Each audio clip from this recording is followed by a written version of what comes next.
Vamos a ver el reactivo. El reactivo dice 131. De la siguiente lista, indicar los factores de los que depende la resistividad de un material. En este caso, la resistividad, y de acuerdo con la información que viene en el ejercicio, vamos a relacionarlo directamente con la resistividad eléctrica. ¿De acuerdo? Con la resistividad eléctrica. O sea, ¿de qué depende el hecho de que un material tenga una cierta resistencia eléctrica? ¿De acuerdo? Tenemos 5 elementos y de los cuales solamente 4. Solamente 4 son parte de los factores para tener esta resistividad de un material. El primero es resistencia eléctrica. El segundo es longitud del material. El tercero es la temperatura del material. La cuarta es área de su sección transversal. Y la quinta es cantidad de portadores de carga. Muy bien. Si somos, para poder contestar este tipo de ejercicios, chicos, debemos de haber tenido ya un contexto acerca de lo que trata el examen y acerca de lo que trata la parte de electricidad, que es una de las áreas que viene en la sección de física para su examen del IPN. Ahora, en este ejercicio literalmente estamos hablando de la sección o del módulo o unidad de física en la parte de electricidad, donde analizamos la parte de cargas eléctricas, acerca de los conductores, de estos factores de conducción eléctrica, además de algunas de las leyes relacionadas con cada uno de estos conceptos. En este ejercicio, por ejemplo, nosotros podemos analizar los factores de conducción en esta parte eléctrica o la resistividad eléctrica y podemos elegir 4 de ellos. ¿Cuáles son estos 4? El número 1, resistencia eléctrica. La resistencia eléctrica sí depende o es uno de los factores para poder determinar o del cual depende la resistividad de un material, dado que dependiendo del tipo de material que va a tener, pues tiene una resistencia eléctrica como tal. La longitud del material, si hay un conductor, por ejemplo, un cable que puede ser más largo o más corto, va a tener una cierta dependencia o va a generar una relación para su resistividad eléctrica también. La temperatura del material también influye como tal en la resistencia eléctrica o en su resistividad de ese mismo material. De hecho, a algunos de ustedes a lo mejor les ha tocado experimentar esto cuando ponen a cargar su teléfono y al momento de que quitan o desconectan el cargador, lo tocan y está calientito. Bueno, prácticamente su temperatura también influye en el funcionamiento. De hecho, hay ciertos teléfonos celulares, a lo mejor algunos de ustedes han vivido esta experiencia, donde el teléfono celular lo tienen acá en la mano grabando, pum, pum, pum, de aquí para allá, y llega un momento en el que se calienta el teléfono y el mismo teléfono da un bloqueo, precisamente un bloqueo de seguridad, porque precisamente la resistencia eléctrica puede estar influenciada por esa temperatura. Y el último, que también va a ser el área de su sección transversal, que el área de la sección transversal se relaciona, por ejemplo, a los cableados que hay en las diferentes instalaciones eléctricas. Por ejemplo, en tu casa pueden tener un cierto cableado de una cierta anchura, que es prácticamente un cable más como para conexiones de hogar, pero hay otros cables que son más gruesos, como los cables que ustedes ven en los postes eléctricos o en algunas conexiones industriales, que son cables un poco más gruesos. Entonces, ¿cuáles son los 4 factores de los cuales depende la resistividad de un material? De los primeros 4. De la resistencia eléctrica, de la longitud del material, de la temperatura del material y del área de su sección transversal del material. La última, que es la cantidad de portadores de carga eléctrica, esto no depende. La cantidad de portadores de carga eléctrica se refiere a la parte de la cantidad de electrones que tiene como tal el material. De eso no depende como tal su resistividad, ¿de acuerdo? Entonces, respuesta correcta para este ejercicio sería el inciso A, que es el valor del 1, 2, 3 y 4. Son los 4 factores que están relacionados directamente con la parte de la resistividad de un material. Claro, mencionando aquí en este caso la pequeña especificación que hablamos de una resistividad eléctrica. ¿De acuerdo, chicos? Muy bien. Cada uno de estos factores, como les estaba comentando ahorita, lo podemos ver ejemplificado en algunas situaciones de nuestra vida cotidiana, en las cuales como que podemos darle ese sentido, como darle esa lógica o esa parte de deducción de saber cuáles de ellos son los que sí van a influenciar como tal en nuestro ejercicio. Pero esto lo podemos desarrollar. Yo sé que a lo mejor algunos de ustedes podrán decir, profe, pero es que yo este tema no lo vi en la prepa, o no lo estoy ahorita abordando, o a lo mejor ya pasó esa materia y yo no lo vi como tal al 100%, no pasa nada. Recuerden que si ustedes incluyen a las clases, en las clases les voy a explicar cada uno de los elementos y sobre todo cada uno de los módulos de física que pueden venir en su examen de admisión, ¿sale? Lo único que tienen que hacer es venirse al curso a inscribir. Muy bien, vámonos con el siguiente ejercicio. Aquí ya tenemos el 131 contestado. Vámonos con el 132. Fíjense que algo curioso que me dio al momento de estar analizando estos ejercicios es de que la parte del IPN como que trata de buscar este equilibrio entre ejercicios prácticos y ejercicios con teoría. Hay algunos que vienen más cargados hacia la parte teórica y algunos otros cargados un poquito más hacia la parte práctica. Entonces, es curioso, ¿no? Es curioso cómo incluso en el IPN, en cualquiera de las áreas, veía como que ese equilibrio entre práctica, teoría, como que lo veía más como un 40-60, en la parte de que teoría era un poquito más pesado que la parte de práctica, pero pues ahorita vamos viendo con los reactivos, ¿sale? Dice el ejercicio, reactivo 132. Cuando en los extremos de una resistencia se pasa una diferencia de potencial de 120 volts, esta irradia calor a razón de 250 watts. La parte de la W representa watts, que es una potencia. Determinar el valor de la resistencia. Ok, para este ejercicio vamos a necesitar una de las fórmulas del efecto Joule.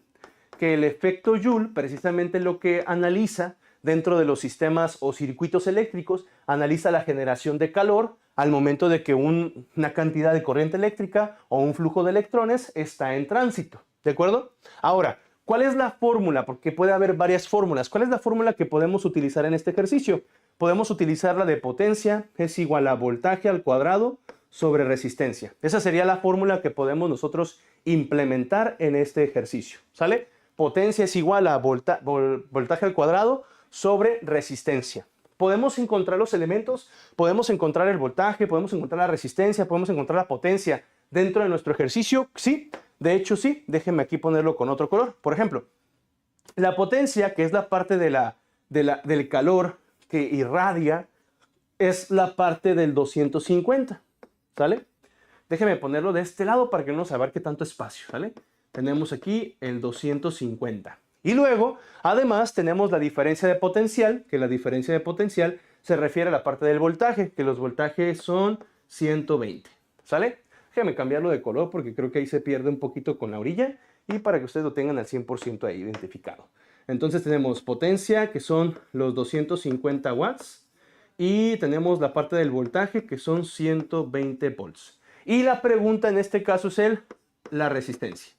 Queremos saber cuánto es el valor de la resistencia. ¿Cómo calculamos esto? Bueno, viendo la formulita que tenemos por acá, ¿cómo le podríamos hacer para poder calcular esa resistencia, ¿no? ¿Cómo le podemos hacer para poder calcular esa resistencia? Nos la vamos a aventar de la siguiente forma. Vamos a aventarnos de la siguiente forma, mire. El despeje de la fórmula para poder calcular la resistencia simplemente va a ser un intercambio de posiciones. Por ejemplo, la resistencia pasará en lugar de la potencia y la parte de la potencia tomará el lugar de la resistencia. Eso significa que la fórmula me quedaría, resistencia será igual a voltaje al cuadrado dividido sobre potencia. Si nosotros hacemos esto, entonces tendríamos en la parte superior al 120 volts elevado al cuadrado y esto dividido entre el 250. 250. Listo. ¿Cómo le hacemos para poder realizar esta operación tan grande si no tenemos calculadora en nuestro examen? Bueno, pues podemos aplicar la parte de las tablas de multiplicar. Si son 120 elevado al cuadrado, no puedes elevar el 120, tranquilo. Concéntrate en el 12. El 12 al cuadrado, ese sí lo podemos elevar. 12 por 12 son 144. ¿Sale? El 12 al cuadrado representa 144. Y como estás multiplicando dos veces el 120, le agregas los dos ceros. El cero del primer 120 y el cero del segundo 120. Y todo esto dividido entre 250. Cuando llegamos a esta parte, a lo mejor vas a decir, profe, pero es que el problema aquí es cómo dividimos entonces el valor de 14,400 entre 250. No es necesario. Puedes eliminar un 0 del 250 con un 0 del 14,400 y nada más quedarte con esto. Que esto sería 1,440 dividido sobre 25. Y a partir de aquí podemos hacer ahora sí la división. Por ejemplo, si nosotros hiciéramos aquí el cálculo, déjeme ver por dónde lo puedo hacer. Lo voy a hacer por aquí arriba, ¿sale? Voy a hacer por aquí arriba el cálculo. Serían 1440 sobre 25. Bueno, no me alcanza el espacio ahí arriba. Déjenme hacerlo por acá, a ver si me alcanza el espacio. Lo voy a hacer un poquito más delgadito para que alcance el espacio aquí. Tendríamos 1440 sobre 25. Tendríamos aquí 5 por 5, 25 para 34, 9. Llevamos 3, 5 por 2, 10. Y 3 llevamos 13, 19. Listo. Tendríamos aquí 7, 7 por 5, 35. Para 45 llevamos 3. Llevamos 4. 7 por 2, 14 y 4, 18 para 19, 1. Con este resultado, es más, ni siquiera necesitaríamos calcular todo, ¿no? Bueno, lo voy a calcular al final. Sería el valor de 6 por 5, 30, listo, y 0 aquí, listo. El resultado me quedaría como 57.6. Que ese 57.6, ¿qué significa? El 57.6 significa la parte de la cantidad de ohms que tendríamos como resistencia en el ejercicio. Entonces aquí tendríamos como resultado 57.6 ohms. Y listo. La respuesta correcta la tenemos en el inciso B. Y ya quedó. ¿Sale? Ahí está. Entonces, ojo, vuelvo a repetir para que ustedes vean cómo se hizo el procedimiento. En primer lugar, tenemos que darnos cuenta que al momento de que relacionan calor con la parte del voltaje y nos preguntan sobre resistencia, hablaremos del efecto Joule. El efecto Joule tiene varias fórmulas. En este ejercicio vamos a utilizar esta fórmula que está por aquí. Si ustedes quieren conocer las demás fórmulas, hay que seguirnos en las redes o entrar al curso para poder enseñarles ahí todas las demás. En esta fórmula, lo único que hice fue despejar o intercambiar la posición de la potencia con la resistencia, porque la resistencia es lo que nos están preguntando. De ahí salió esta pequeña formulita donde sale resistencia es igual a voltaje al cuadrado sobre potencia, que ya tengo identificados los datos. Potencia el 250, voltaje 120 elevado al cuadrado. Elevamos al cuadrado el 120 simplemente concentrándonos en el 12. 12 al cuadrado es 144, le agrego 2 ceros de los 220. Bajamos el 250 que está aquí, realizamos la división. Aquí les puse la división y el resultado nos queda 57.6 ohms, que es la resistencia de nuestro sistema. ¿Sale? Y listo, ya está contestado el reactivo. ¿Sale, chicos? ¿Dudas o preguntas con el ejercicio? Creo que, bueno, hay que conocer, claro, hay que conocer acerca de las fórmulas, hay que conocer acerca de los conceptos, porque eso nos lleva al siguiente paso. Ya que identificas la información, el siguiente paso es encontrar el procedimiento o la fórmula asociada y después de ahí hacer las operaciones y tener el resultado. ¿Sale? Así que aquí está el ejercicio ya contestado. Muy bien, voy a continuar, ¿vale? Vamos a continuar con el siguiente ejercicio. Muy bien. Este ejercicio de seguro ustedes lo van a saber contestar y a lo mejor ustedes van a decir, profe, ni siquiera necesito haber estudiado física para poder contestar ese tipo de ejercicios porque es muy lógico. Dependiendo de si tenemos la experiencia, de si a lo mejor en algún momento fuimos suficientemente traviesos como para agarrar y romper un imán y ver qué funcionaba o qué pasaba, ¿no? O incluso muchos de ustedes, a lo mejor no sé si les tocó, a mí en lo personal sí me tocó, que, por ejemplo, en la caja de herramienta de mi papá o en un bote de herramienta que ahí tenía por arrumbado, me encontraba un pedazo de imán. Entonces, con eso ya puedo asociar este tipo de ejercicios, pero ahorita vamos a ver cómo funciona. Dice, 133. Un imán tiene un polo magnético norte y un polo magnético sur. Si dicho imán se parte por la mitad, ¿qué se obtiene? ¿Sale? Inciso A. Un imán totalmente sur y otro totalmente norte. B, dos imanes nuevos con polo sur y norte cada uno. C, un monopolo magnético norte. O D, un monopolo magnético sur. ¿Qué se obtiene? ¿Qué es lo que nosotros obtenemos? Si ustedes en algún momento de su vida han sido traviesos y han agarrado un imán, han agarrado una de estas grabadoras o alguno de esos instrumentos o aparatos electrónicos que traen un imán como tal y le han sacado el imán y lo han roto, ¿qué pasa? Cuando tú rompes un imán, que el imán como tal tiene sus polos magnéticos como menciona el ejercicio, que tiene su polo magnético norte y su polo magnético sur, al momento que tú lo rompes, cada uno de los pedazos se convierte en un imán, otra vez, en un imán en el cual cada uno de los pedazos vuelve a tener un polo magnético norte y un polo magnético sur.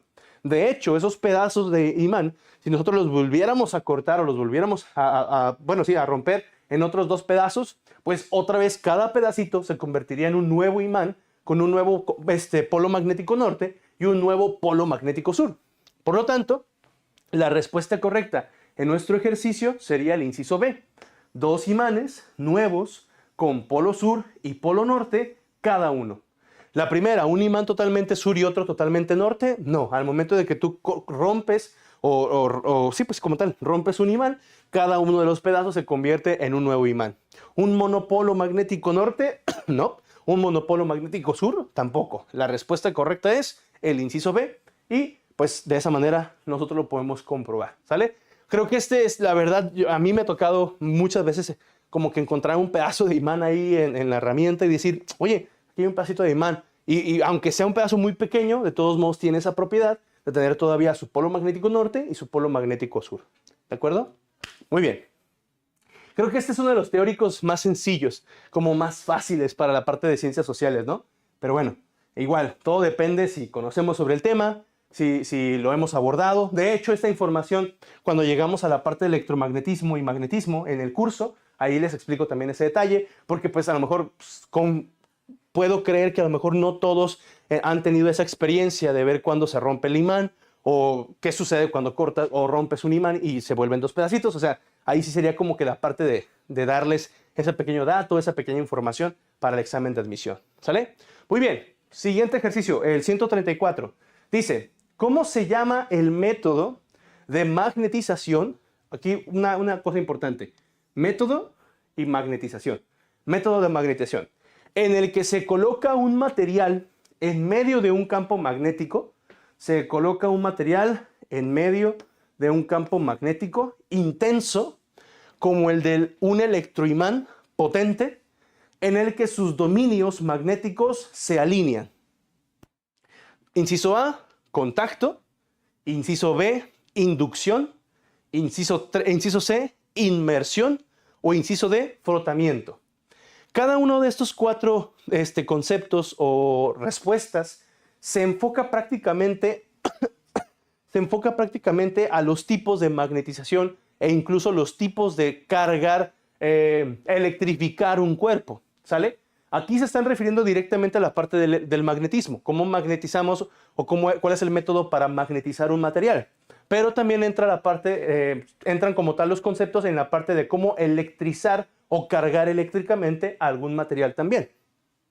Por contacto se refiere literalmente cuando tú generas un contacto con algún material o algún centro de carga eléctrica y te da como tal una cierta corriente eléctrica. Por ejemplo, el contacto lo podemos ver mucho con la sección de los toques, que muchas veces a lo mejor en las calles han visto o en algunos lugares públicos o lugares turísticos han visto este concepto. En este caso solamente dice que se está teniendo un campo magnético fuerte y en el cual se coloca un material en medio de un campo magnético intenso. No significa que lo está tocando el campo magnético, sino que nada más lo pusieron en medio y alrededor está el campo magnético afectándolo. Por lo tanto, no menciona ningún contacto, no va a haber entonces ese método de contacto. Inducción. El método de inducción precisamente se refiere a cuando no es necesario, por ejemplo, el contacto directo o sea, como el anterior, ¿no? No es necesario como tal el contacto directo para que haya una transferencia de energía eléctrica o una transferencia de magnetismo, sino que la inducción, con solamente que estén cerca de la capacidad o del alcance del campo magnético, con eso es suficiente para poder adquirir esas propiedades magnéticas en el material. Por ejemplo, hay ciertos materiales o ciertos cargadores que hoy en día se utilizan de esta manera, los cargadores por inducción electromagnética.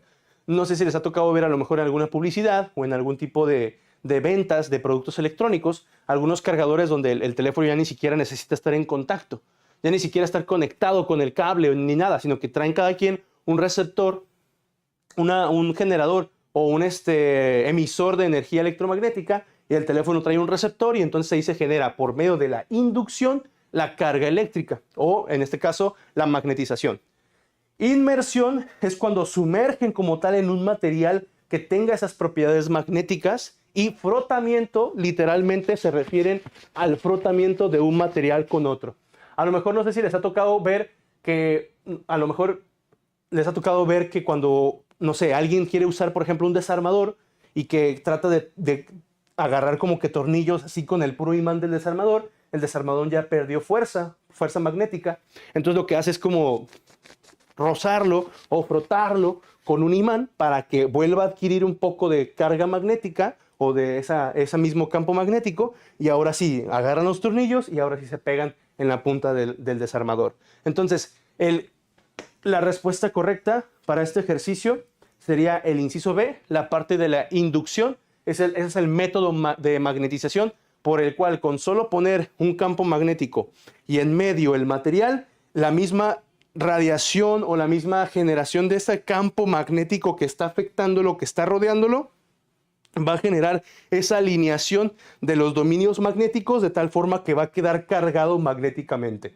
Claro, hay magnetos que pueden ser cargados de manera permanente, y hay algunos magnetos que pueden ser cargados nada más de manera temporal.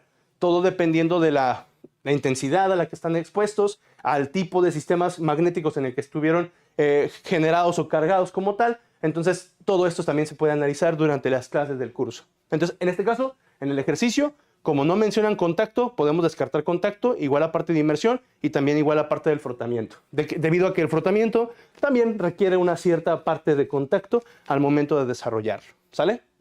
Entonces, ejercicio 134, respuesta, el inciso B, método de inducción. ¿De acuerdo?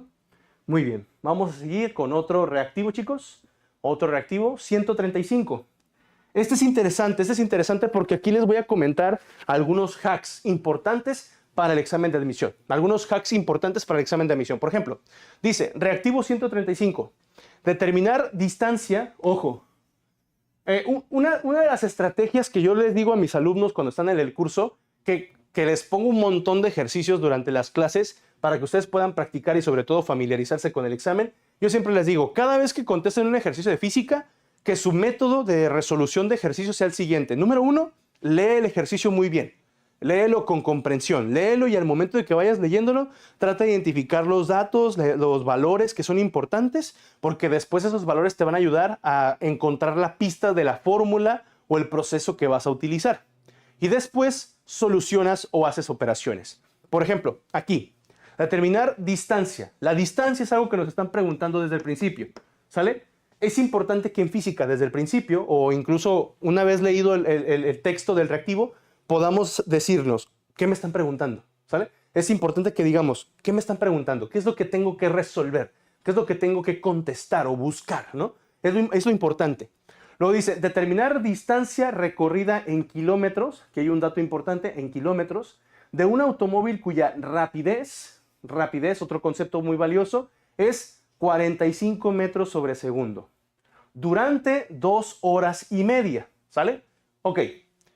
Veamos la información. Si yo analizo el ejercicio, me puedo dar cuenta en primer lugar que uno de los conceptos que va a estar involucrado es la parte de distancia.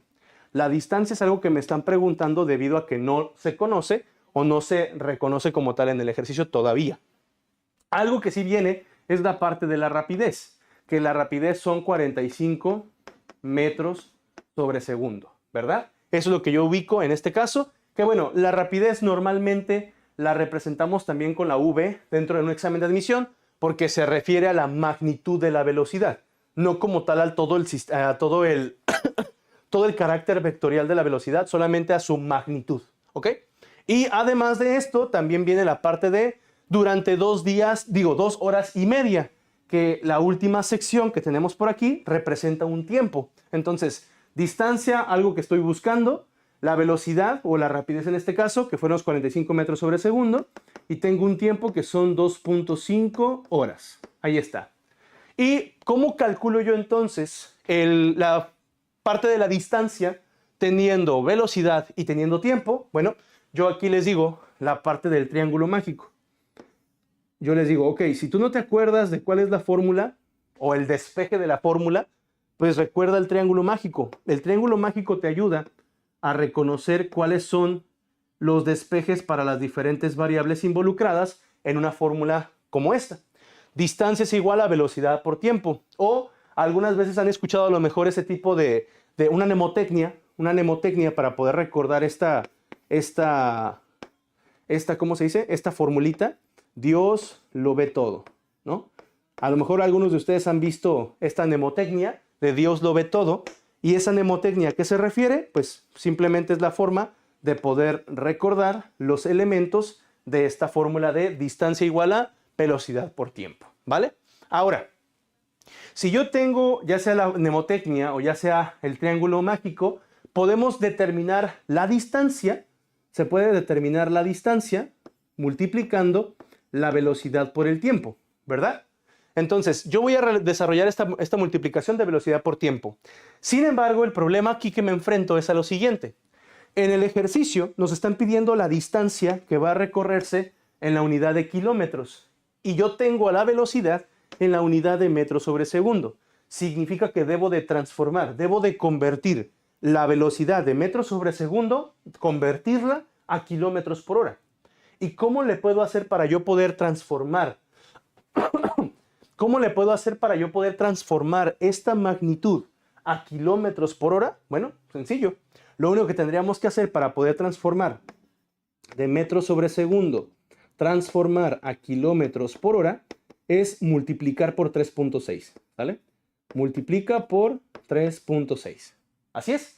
Si ustedes multiplican 45 metros sobre segundo, si ustedes lo multiplican por 3.6, van a convertir esto en la velocidad o en la rapidez en kilómetros por hora. Si lo multiplicamos, tendríamos entonces en este caso, por ejemplo, yo puedo pensar en esta cantidad y en esta cantidad y el valor del 3. Déjenme quitarles esa parte para que no se confundan. Ahí está, listo. Creo que ahí quedó. Perfecto, perfecto, listo.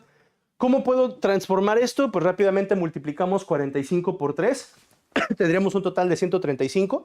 Si yo multiplico 45 por el 3, tendríamos un total de 135, más 45 por 6, que estamos hablando prácticamente de multiplicar 45 por sí mismo 6 veces y a partir de ahí reducir la cantidad para tener un resultado, que sería 45. 2 veces 45 son 90 y son 3 veces las que caben en el valor del 6. 9 por 3 serían 27. Entonces, eso significa que 45 multiplicado por 0.6 sería el valor de 27. Y si sumamos 135 más 27, estaríamos teniendo un total de 162 kilómetros por hora. ¿Sale? Ahí está. No sé si quedó claro esta parte. Es una estrategia de cálculo mental que yo implemento para poder sacar este tipo de operaciones de una forma más rápida, de una forma más directa. Ok, cuando yo ya tengo transformados entonces los metros sobre segundo, transformados a kilómetros por hora, pues ahora sí ya podemos implementar la fórmula. La fórmula que dice distancia es igual a velocidad, que en este caso son 162 kilómetros por hora, multiplicados por el tiempo, que fueron 2.5 horas, ¿no? Aquí sí ya son las 2.5 horas. Ahí está. ¿Y qué pasa? Al momento de desarrollar esta multiplicación, ¿puedo volver a aplicar mi estrategia que les acabo de comentar? Sí, de hecho aquí puedes aplicarla también. 162, si lo multiplicas por 2, que es el primer número, podríamos tener 2 por 2 son 4, tendríamos 4, 6 por 2 son 12, 2 y llevamos 1, 1 por 2, 2 y 1 que llevamos, 324. Y luego, 162, si lo multiplicas por 0.5 o por el valor del punto 5 que está aquí, es prácticamente sacarle la mitad al 162. Si le sacamos la mitad al 162, estamos hablando de un 81. Y listo.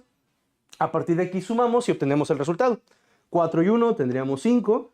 8 y 2 tendríamos 10, 0 llevamos 1, 3 y 1 que llevábamos, 4 y aquí ya tendríamos el resultado, que son 405 kilómetros para nuestro ejercicio.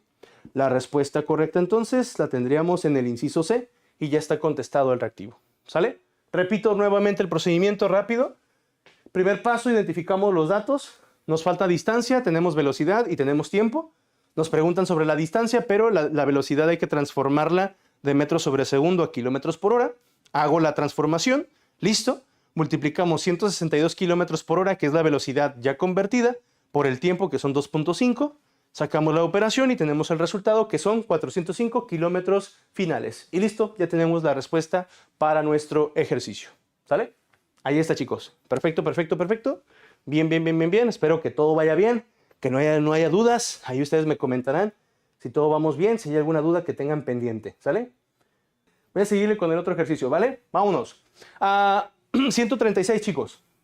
136. Dice el ejercicio, calcular la energía cinética que lleva al salir de la boca de un cañón una bala de 1 kilogramo al adquirir una velocidad de 250 metros sobre segundo en el punto de salida. Veamos. En este ejercicio, de nuevo, estrategia, lectura, análisis de la información, obtenemos procedimiento y sacamos resultado. La energía cinética es lo que nos están preguntando. Energía cinética, de inmediato. Energía cinética es lo mismo que un medio de masa por velocidad al cuadrado, ¿sale? Es lo mismo. Energía cinética es igual a 1 medio de masa por velocidad al cuadrado. Ahora, en esta sección nos están diciendo que la masa de la bala es de 1 kilogramo. Significa que ya me están dando un dato. La masa es de 1 kilogramo. Y al adquirir una velocidad de 250 metros sobre segundo. Velocidad 250 metros sobre segundo. Entonces, ya dándonos la información, sabiendo la fórmula que nos están preguntando, solamente sustitución. Tendríamos energía cinética es igual a la parte de 1 medio que multiplica a la masa, que es 1 kilogramo, nada más voy a poner el 1, multiplicado por la velocidad, que en este caso es 250, elevado al cuadrado. Para poder elevar 250 al cuadrado, utilicen la estrategia que les acababa de comentar hace un momento. Si no quieren elevar todo, solamente eleven la parte del 25. Por ejemplo, aquí nos quedaría 1 medio. 1 medio por 1 sigue siendo 1 medio, por lo tanto no hay ningún problema. 25 elevado al cuadrado son 625. Y a esto le agregamos 2 ceros debido a que se van a multiplicar 2 veces el 250. Entonces le agregamos 2 ceros de cada uno de los 250 que se van a multiplicar 2 veces. Y cuando tenemos 1 medio por 62.500, perdón, cuando tenemos 1 medio por 62.500, ¿qué significa? Lo único que significa es partir a la mitad, ¿sale? Si tenemos 62.500, lo único que tienes que hacer es cortar a la mitad y se acabó. Con eso es suficiente. Entonces, ¿cuál es la mitad de 62.500? Estamos hablando de 31.250. Y este resultado será la respuesta correcta, que nuestro ejercicio es el inciso C, ¿sale? Y ya está contestado nuestro reactivo, chicos. Vientos, vientos. Entonces, repito rápidamente nada más. Energía cinética, aquí está la fórmula. La parte de la masa, 1 kilogramo. La parte de la velocidad, 250 metros sobre segundo. Realizamos el procedimiento. Si se dan cuenta, esas pequeñas estrategias para poder elevar al cuadrado y hacer este tipo de cuentas son muy útiles para los tipos de ejercicio. Y al final simplemente sacamos la mitad y listo. 31.250 y se acabó, ¿vale? Muy bien. Ahí está, ahí está. Muy bien, muy bien. Siguiente ejercicio. Aquí tenemos otro. Dice el 137, la fuerza de, y aquí hay un espacio en blanco, la fuerza de es igual en magnitud a la fuerza resultante, pero de sentido contrario. Pregunta, ¿la fuerza de tensión, la fuerza de contacto, la fuerza de equilibrio o la fuerza de gravedad? Cuando nosotros tenemos, por ejemplo, un sistema de fuerzas en el cual, no sé, a lo mejor muchos de ustedes, no sé, tengamos, por ejemplo, no sé, si yo tengo un estuche o una caja, ¿no? Si yo tengo un estuche o una caja y supongamos que a esta caja le estoy aplicando unos soportes en la parte inferior, pues entonces se supone que el estuche al momento de estar colocado en los soportes, pues va a estar en equilibrio, ¿no? El peso como tal del estuche y los soportes que estén debajo van a generar una misma cantidad de fuerza para mantener esto en equilibrio. Igual pasaría lo mismo si yo a lo mejor en algún momento sostuviera con algunos amarres en la parte superior o le estuviera agregando otras fuerzas de la parte lateral.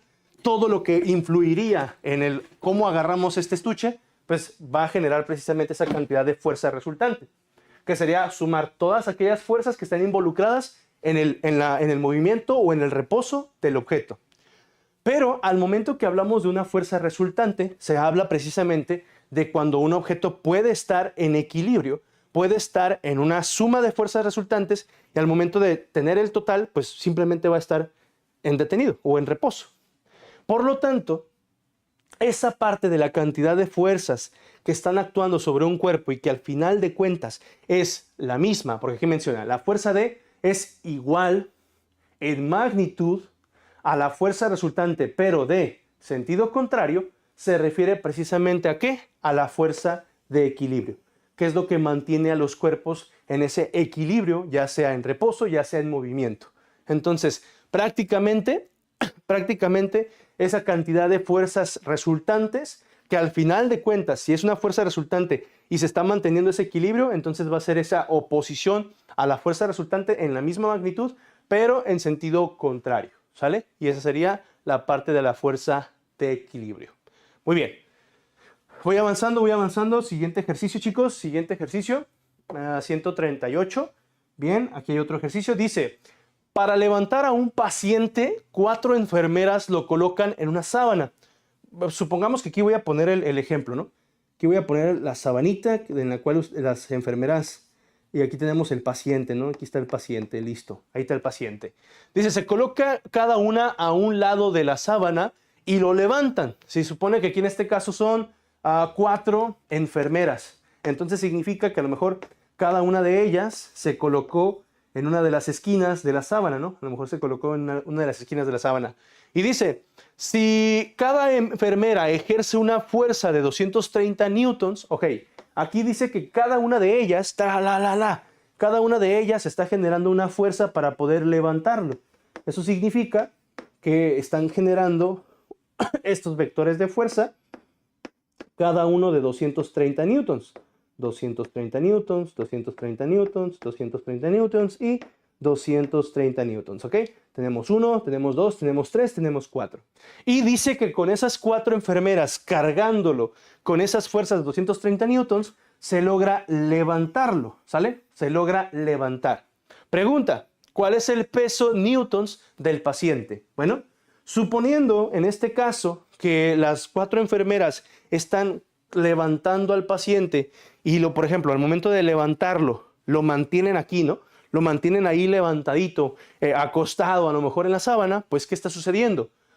Fíjense, enfocado con el ejercicio anterior, para poder aclarar todavía más ese ejercicio anterior, cuando las 4 enfermeras están actuando para levantar al enfermero, las 4 están generando una suma de fuerzas para levantar al enfermo. Y el enfermo, al mismo tiempo, está generando una fuerza en sentido contrario para mantenerlo en reposo, para mantenerlo en esa posición de estar levantado. ¿Qué sucede? Bueno, la sumatoria de las 4 fuerzas que cada una de las enfermeras está generando sería la misma magnitud del peso del enfermo, pero en sentido contrario, para mantener el equilibrio al momento de estar suspendido en el aire y las enfermeras levantándolo.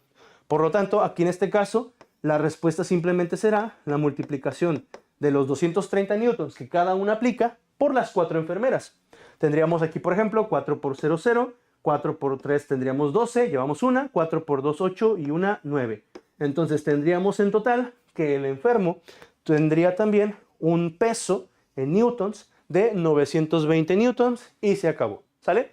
Fíjense, este ejemplo me ayuda mucho para poder explicar el ejercicio anterior, que muchas veces es lo más útil, ¿no? Como utilizar algunos ejemplos para poder explicar algunas partes teóricas. En precisamente ahí podemos ver el enfermo, la sábana, las enfermeras, levantándolo. Hay un sistema de fuerza resultante, que en este caso la fuerza resultante fueron los 920 newtons, que están cargando, que están levantando al enfermo, pero al mismo tiempo el enfermo, ¿qué pasa? Genera la misma cantidad de peso, pero hacia abajo, de tal forma que se forma el equilibrio, ¿no? Están en equilibrio debido a que están levantándolo y lo mantienen suspendido, ¿ok? Muy bien, bueno, ahí está este ejercicio también. Vamos a continuar, chicos, ya casi terminamos, ya voy. No tardo, ya me lo terminamos. 139. Este ejercicio sí está bastante extenso, ¿sale? Está bastante extenso, no por la dificultad, a lo mejor no, pero sí por la parte de los procedimientos. Vamos a ver de qué manera lo podemos contestar para que ustedes tengan ahí como que una forma de resolver ese tipo de ejercicios. Vean, dice, 2 partículas idénticas, dato importante, 2 partículas idénticas aisladas con una masa de 1.5 kilogramos están separadas por una distancia de 90 metros. ¿Cuál es la magnitud de la fuerza gravitacional en newtons ejercida por una partícula sobre la otra? Cuando hablamos de la fuerza gravitacional, se habla sobre la cuarta ley de Newton o la ley de gravitación universal. Que la ley de gravitación universal yo le llamo la ley de los gym rats. ¿Por qué? Porque para yo poder recordar esa fórmula utilizo la siguiente mnemotecnia. Fuertes, grandes, masas musculares de Diors. Fuertes, grandes masas musculares de Diors. Esa es la fórmula para la parte de la fuerza de atracción entre cuerpos, que es la cuarta ley de Newton o la ley de gravitación universal. La constante de gravitación universal, que es el valor de G, tiene un valor específico de 6.67 por 10 a la menos 11, ¿sale? Por 10 a la menos 11. Ese es un valor que ustedes deben de aprenderse. De hecho, durante el curso se los muestro, se los enseño, se los pongo en los diferentes ejercicios que vamos a utilizar y les pido que se lo memoricen. Porque así como en este tipo de ejercicios donde no va a venir, o sea, donde no va a venir especificado, no te van a decir cuánto es esa G, tú ya debes de conocerlo, tú ya debes de dominarlo para este tipo de reactivos. Y a partir de ahí, identificamos de información, tenemos una masa 1 que es de 1.5 kilogramos, aquí tenemos una masa 1, tenemos la masa 2 que es de la misma magnitud, de 1.5 kilogramos, y tenemos la parte de la distancia, que es el valor de 0.09 metros. Le voy a quitar este 0 porque realmente no afecta en lo absoluto. Podemos quedarnos con el 0.09 metros y ya, ¿sale? Ahora, ¿cómo le hago para poder desarrollar esta sustitución de la fórmula? Hagámoslo de la siguiente manera. Bien, voy a hacerlo un poquito más pegadito para que me alcance todo el procedimiento.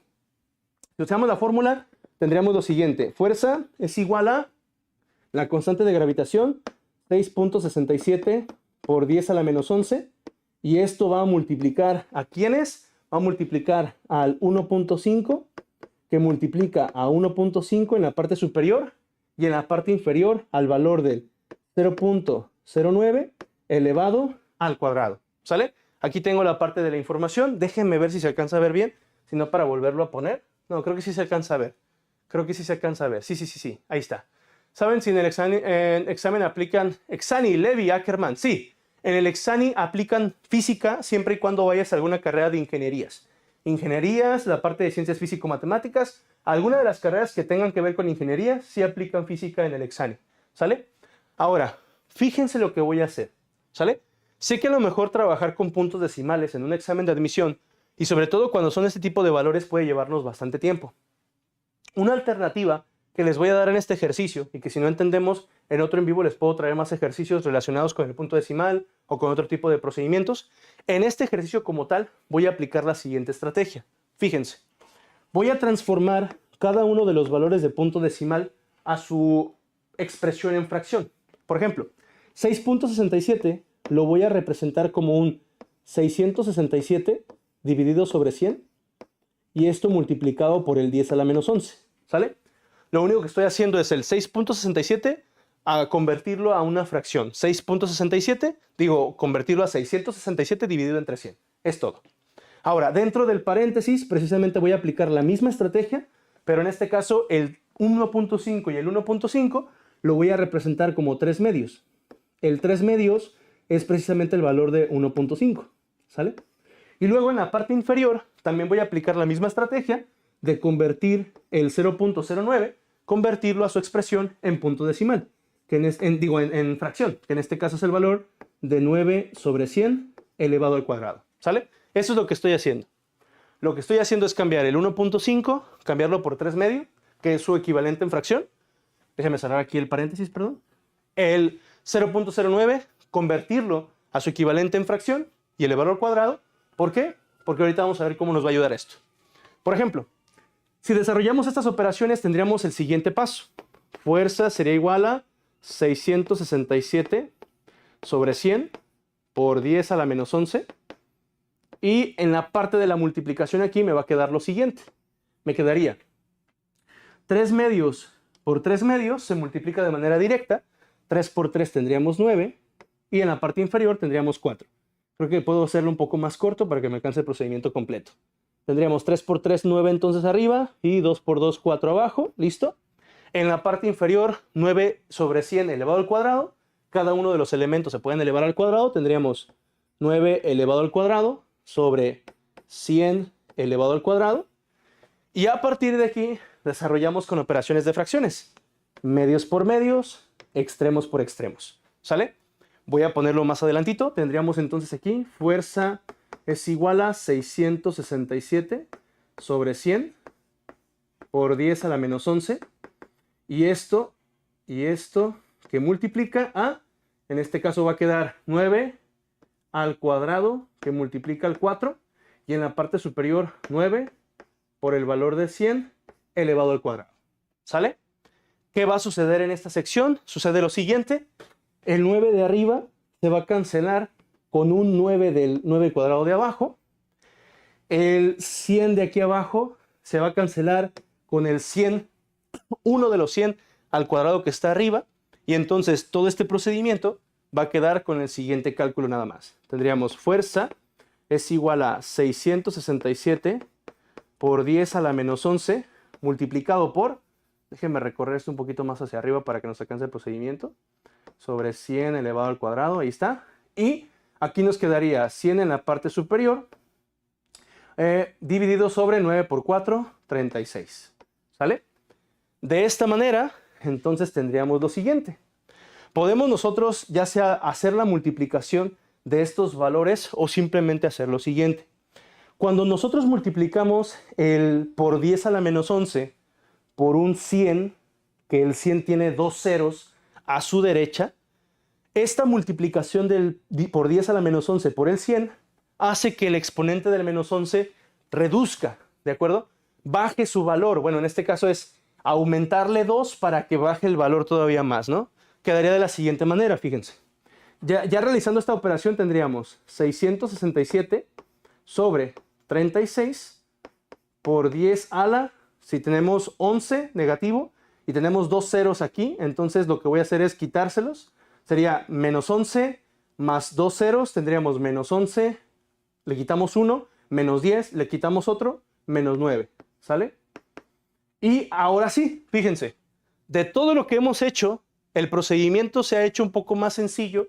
Bueno, pienso yo, con la parte de fracciones porque no hemos hecho ningún cálculo con respecto a punto decimal, ningún cálculo con respecto a sacar divisiones con punto decimal, no. Hasta aquí, hasta esta parte de aquí es donde vamos a poder hacer un cálculo, donde tenga que ver con un punto decimal, por ejemplo. 667 dividido entre 36 nos daría un aproximado de 18.52 por 10 a la menos 9 y el punto decimal lo podemos recorrer un lugar a la izquierda para poder tener un resultado final. Que ese resultado final se los voy a apuntar por aquí, miren. Voy a apuntarlo por aquí para que tengamos un resultado final. Si recorro el punto decimal hacia la izquierda, me quedaría entonces con un 1.852 por 10 a la menos 9. Si estoy recorriendo el punto decimal hacia la izquierda, va a reducir un valor y entonces quedaría como menos 8. Respuesta final. En este ejercicio, el inciso B, y ya tenemos contestado el ejercicio. ¿Sale?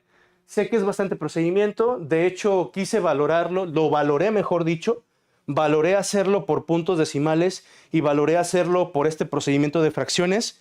Encontré que es mucho más rápido poder hacerlo por este procedimiento de fracciones que hacerlo por el punto decimal. Si en algún momento te trabaste, si en algún momento tienes alguna duda respecto a cómo hacer este procedimiento, por favor, te invito a que nos sigas en nuestras redes, porque durante la semana estaré haciendo ejercicios de física relacionados con este tipo de temas para poder explicarte paso por paso cómo hice este procedimiento y sobre todo que lo puedas manipular y dominar al 100%. Voy a continuar con el siguiente ejercicio ya para cerrar esta clasecita de física y ya que se queden ahorita con el profe Toksky, que es la última sección.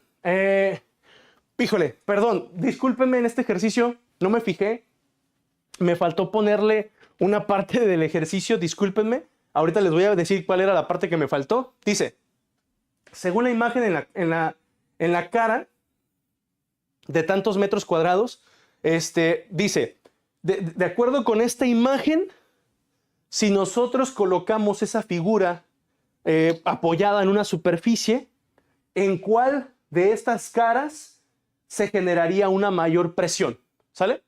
Aquí la pregunta, que fue lo que me faltó, discúlpenme, no me di cuenta al momento de estar transcribiendo, no, se me perdió, discúlpenme, pero aquí a lo que hace referencia es en cuál se aplica mayor presión. ¿Cuál se aplica más presión? ¿Sale? ¿En cuál de ellas se aplica mayor presión? ¿Ok? Para poder contestar este ejercicio relacionado con cuál se aplica más presión, ¿en cuál cara de las que tenemos aquí se aplica más presión? Debemos de conocer la teoría acerca de cómo funciona la parte de la presión, ¿verdad? Bien, la presión de forma física podemos nosotros relacionarla como la división entre fuerza y superficie, ¿sale? Cuando yo tengo una superficie donde aplico una presión, ya sea con mi cuerpo, con la mano, con un puñetazo, con algo, cuando tú aplicas fuerza en una superficie, ahí estás generando una presión. Muchos de ustedes, a lo mejor que están conectados ahorita, y sobre todo aquellos que hayan usado, por ejemplo, tacones, me podrán confirmar que precisamente el usar tacones a lo mejor es más cansado que el usar tenis de piso. ¿Por qué? Bueno, pues supuestamente, o bueno, mejor dicho, físicamente se explica porque como al usar un tacón delgado, pequeño, todo nuestro cuerpo genera una presión, todo nuestro cuerpo genera una presión sobre una superficie tan pequeña como un tacón de estos de aguja, ¿no? Como tipo, no sé cómo le llaman, pero son tacones así que son bien pequeñitos. Pues precisamente todo el peso del cuerpo humano apoyado en esa pequeña superficie o incluso en la parte de enfrente, que es bien pequeñita también, pues eso genera mayor presión, mayor cansancio incluso en el cuerpo que cuando utilizamos zapato de piso. Yo en lo personal no he usado tampoco tacones, pero sé que a lo mejor con algunas botas como las botas de baile, que son las que tienen ese tacón un poquito más alto, sí me ha tocado usarlas en algún momento que me ha tocado bailar y precisamente sí se siente más cansado debido a esa sección en la que todo el cuerpo, todo el peso, toda esa fuerza que tiene mi peso, pues genera una cierta superficie pequeñita y genera más cansancio. O, por ejemplo, uno de los ejemplos más sencillos para poder explicar el efecto de la presión es las patitas de los elefantes, bueno, o patotas de los elefantes. Ya ven que las patotas de los elefantes como son, y realmente cuando caminan dejan apenas una huella superficial donde van caminando. Ya sé que a lo mejor en algún momento donde hay mucho lodo, pues sí se hunden, pero normalmente sus huellitas son pachoncitas, son como que se van describiendo durante la tierra. Es justamente esa la explicación. La presión es mayor cuando se aplica una fuerza en una superficie pequeñita y la presión es menor cuando se aplica una cierta cantidad de fuerza en una superficie grande. Por ejemplo, si yo agarro ahorita esta pluma y la presiono contra mi mano, pues obviamente si la presiono, voy a sentir mayor presión al momento de generar una fuerza sobre mi mano con esta pequeña cantidad de superficie, a que si yo, por ejemplo, no sé, yo traigo aquí una libretita, ¿no? A que si yo, por ejemplo, pongo una libretita y genero la misma cantidad de presión que generaba con la pluma. Entonces, si ustedes se dan cuenta, pues aquí pues ni me hace cosquillas porque pues es la misma libretita, ¿no? Y no genero tanta presión. Pero cuando lo hago con una superficie pequeñita, ¡ouch! Ahí ya genero una presión más grande. Entonces, ¿cuál es la respuesta para el ejercicio? ¿En cuál de las caras que vemos en la figura se va a generar una mayor cantidad de presión? Pues en aquella que su superficie sea menor. ¿Y en cuál de ellas la superficie es menor? Pues bueno, tenemos esta superficie de 12 metros cuadrados, esta de 25, esta de 500, bueno, es la parte del peso, perdón, y la parte de 55 metros cuadrados. Y la última que tenemos por acá es la menor de todas. Por lo tanto, la respuesta correcta para mi ejercicio sería el inciso A, que son los 10 metros cuadrados, al ser la menor superficie. Menor superficie, entonces significa que sería mayor presión. ¿De acuerdo? Y ya está. Ahí está. Discúlpenme, en serio, chicos, perdónenme, a mí se me pasó. A mí se me pasó el no haber podido escribir esa parte del reactivo, perdónenme, pero en eso radica este ejercicio. Si ustedes tienen la parte de la guía o pueden ver la parte de la guía, se refiere a esta parte de en cuál cara se genera mayor presión si nosotros lo ponemos sobre una superficie. Y bueno, para terminar esa sección de la parte de física, chicos,